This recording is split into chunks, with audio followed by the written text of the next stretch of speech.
Hello everyone, this is Shivangi. Welcome to Shiv Classes. Video में discuss करने वाले हैं प्लानिंग कमीशन को योजना आयोग। तो जो भी स्टूडेंट एचटेट पीजीटी इकोनॉमिक्स या फिर drip triple S PGT economics के प्रिपरेशन कर रहे हैं, तो ये वीडियोस दोनों के लिए ही हैं और ये हमारी फर्स्ट वीडियो है। डी ट्रिपल एस बी का सिलेबस थोड़ा बड़ा है, एचटेट पीजीटी इकोनॉमिक्स का जो है बहुत छोटा सिलेबस है। तो जो टॉपिक्स कॉमन रहेंगे वो दोनों प्लेलिस्ट में ऐड रहेंगे और जो सिर्फ डी ट्रिपल एस बी के लिए होगा सेपरेट, वो डी ट्रिपल एस बी में आपकी प्लेलिस्ट में आपको दिख जाएगा। ठीक है, क्योंकि एचटेट का सिलेबस बहुत ही कम है, बस वही 11-12 वाला पढ़ना है। डी ट्रिपल एस बी में ग्रेजुएशन पोस्ट ग्रेजुएशन के टॉपिक्स भी हमें कवर करने हैं। तो बात करें प्लानिंग कमीशन की, योजना आयोग जिसे हम बोलते हैं, जिसकी जगह अब नीति आयोग आ गया, लेकिन प्लानिंग कमीशन हमारा टॉपिक है क्योंकि ये था। ठीक है, इसमें हमने 5 ईयर्स प्लान पढ़े हैं। तो ये जो प्लानिंग कमीशन था, ये एक इंस्टीट्यूशन था किसका, गवर्नमेंट ऑफ इंडिया का, भारत की जो सरकार है उसकी एक संस्था थी जो जिसमें क्या था कि जो अन्य कार्यों के अलावा भारत की पंचवर्षीय योजनाएं तैयार करती। भाई और देश में बहुत काम होते हैं, इसका काम क्या था, जो 5 ईयर प्लान्स कि भाई ये जो काम है हमें 5 साल में पूरा करना है। तो कुछ जो प्लान्स थे, 5 ईयर प्लान टोटल जो है 12 5 ईयर प्लान्स आए। कुछ फेल भी हुए, गैप भी आया बीच में, ऐसा नहीं हुआ कि एक 5 ईयर प्लान ख़त्म हुआ तो दूसरा तुरंत ही शुरू हो गया।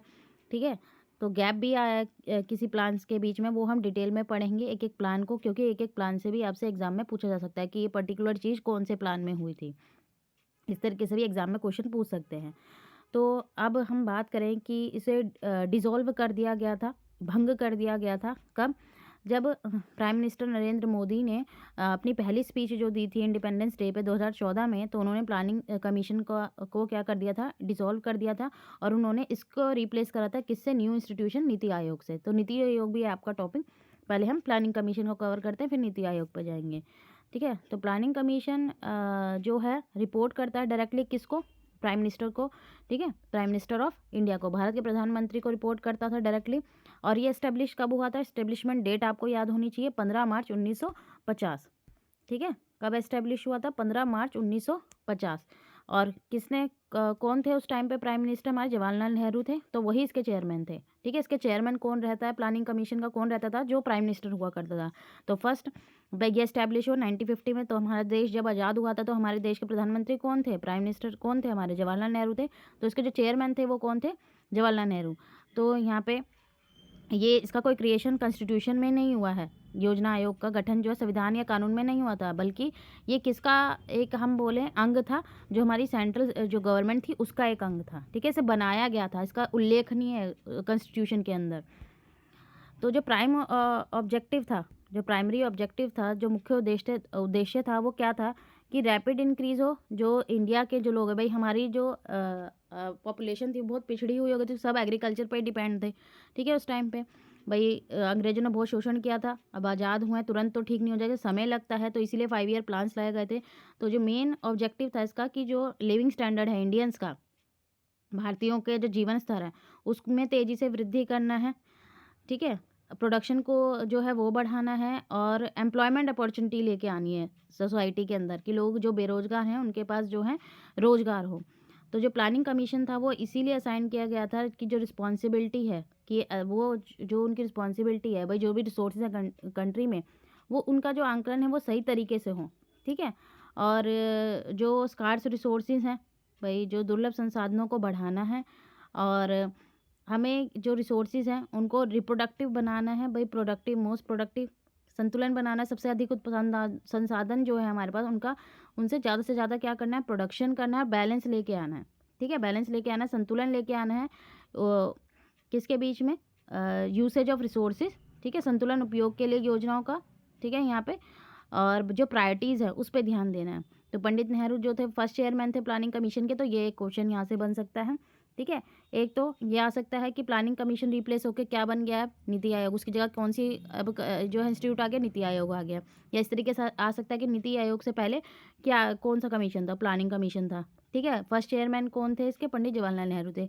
इस्टेब्लिशमेंट डेट क्या है इसकी, 1950। ठीक है, 15 मार्च 1950। कई बार सिंपल ईयर भी आता है। ठीक है, एग्जैक्ट डेट नहीं पूछते, ईयर आपको याद होना चाहिए 1950। तो 3 क्वेश्चन आपके यहाँ से बन गए हैं। फिर कितने 5 ईयर प्लान्स रहे प्लानिंग कमीशन के अंदर, तो 12 5 ईयर्स प्लान आपको ध्यान रखना है। तो फर्स्ट 5 ईयर प्लान, सभी प्लान जो है उनकी आपको डेट्स याद होनी चाहिए। ठीक है, एक एक करके अभी हम प्लान भी डिस्कस करेंगे, क्योंकि उनके अंदर डिटेल में भी जाना है कि किस पे बेस था, कौन से मॉडल पे बेस था। तो इसमें अभी बहुत शॉर्ट में बताया मैंने। फर्स्ट 5 ईयर प्लान जो है 1951 में लॉन्च हुआ था, ठीक है। उसके बाद जो है पंचवर्षीय योजनाएं 1965 तक तैयार की गई थी, ठीक है, फॉर्मुलेट की गई थी 1965। और उसके बाद फिर गैप आ गया था, क्योंकि पाकिस्तान के साथ भारत पाकिस्तान का जो है युद्ध हुआ था, ठीक है, कंसेक्यूटिव ईयर। फिर उसके बाद जो है लगातार सूखा पड़ गया, ठीक है। जो हमारा पैसा था वो उसका जो है डिवैल्यूएशन हो गया, अवमूल्यन हो गया, हमारा पैसा गिरने लगा था, ठीक है, as compare to other currency. हमारे करेंसी की जो वैल्यू है वो जो है वो गिरने लगी थी। प्राइसेस हाइक होने लगे जब सूखा पड़ रहा है, ठीक है, चीज़ें कम आ रही हैं, तो मार्केट के अंदर सप्लाई कम हो रही है, ठीक है। जब सूखा पड़ गया तो उत्पादन नहीं हो रहा, प्रोडक्शन नहीं हो रहा अनाज का, तो क्या होगा, प्राइस बढ़ जाएंगे, क्योंकि स्टॉक कम है और डिमांड ज़्यादा है। फिर उसके बाद एनुअल प्लान्स आए 96 से लेके 1969 तक, एक एक साल के, ठीक है। फिर उसके बाद फोर्थ 5 ईयर प्लान आया जो स्टार्ट हुआ 1969 में, 3 लगातार चले। फिर उसके बाद क्या हो गया, युद्ध हो गया, ठीक है। फिर ड्रॉट हुआ लगातार 3 साल, ठीक है, लगातार क्या हुआ, 3 साल जो है सूखा पड़ा। फिर एनुअल प्लान है 96 से लेके 1969, और फिर फोर्थ ईयर 5 ईयर प्लान जो 1969 में स्टार्ट हुआ। फिर 8th प्लान जो था, ठीक है, इसमें मेन जो है वो लॉन्च नहीं हो पाया 1990 में, कुछ पॉलिटिकल सिचुएशन की वजह से, ठीक है। फिर वो कब हुआ 1991 में रिसीव, फिर वही एनुअल प्लान्स यहाँ चले। तो 8th जो प्लान था वो फाइनली वो कब शुरू हुआ, 1992 में शुरू हुआ, ठीक है। जो इकोनॉमिक लिबरलाइजेशन पॉलिसी स्टार्ट हुई थी, हमारी न्यू इकोनॉमिक पॉलिसीज़ जो आई थी एलपीजी, ठीक है। 1991 के जो रिफॉर्म हुए थे वो भी हम पढ़ेंगे इसमें। फर्स्ट जो फर्स्ट 8 प्लान्स थे वो उनका फोकस था एक्सपेंड करना पब्लिक सेक्टर को और मासिव इन्वेस्टमेंट के साथ, किसके अंदर, हैवी और बेसिक इंडस्ट्रियल सेक्टर में, ठीक है। लेकिन 9th प्लान के बाद जो 97 में आया, ठीक है, उनका फोकस हो गया किस पे, हैवी इंडस्ट्री से मूव्ड किया वो, कि भाई हमें किस तक होनी चाहिए कि नियोजन की प्रकृति काफ़ी हद तक सांकेतिक होनी चाहिए, इंडिकेटिव होनी चाहिए नेचर में, ठीक है, कि भाई सिर्फ भारी उद्योगों पे नहीं देना, सोच पे, प्लानिंग पे, मतलब सर्विस सेक्टर की तरफ भी जाना है, ठीक है। तो यहाँ पे टॉपिक ख़त्म होता है। अब एक एक प्लान को हम डिस्कस करने वाले हैं, ठीक है। 12 हमारे प्लान हैं, तो देखते हैं कि एक ही वीडियो में कवर करेंगे या 2 या 3 वीडियो में लेके कवर करेंगे, ताकि आपको अच्छे से क्लियर हो जाए, ठीक है। अगर वीडियो अच्छी लगी तो like it, share and subscribe my channel. Thank you.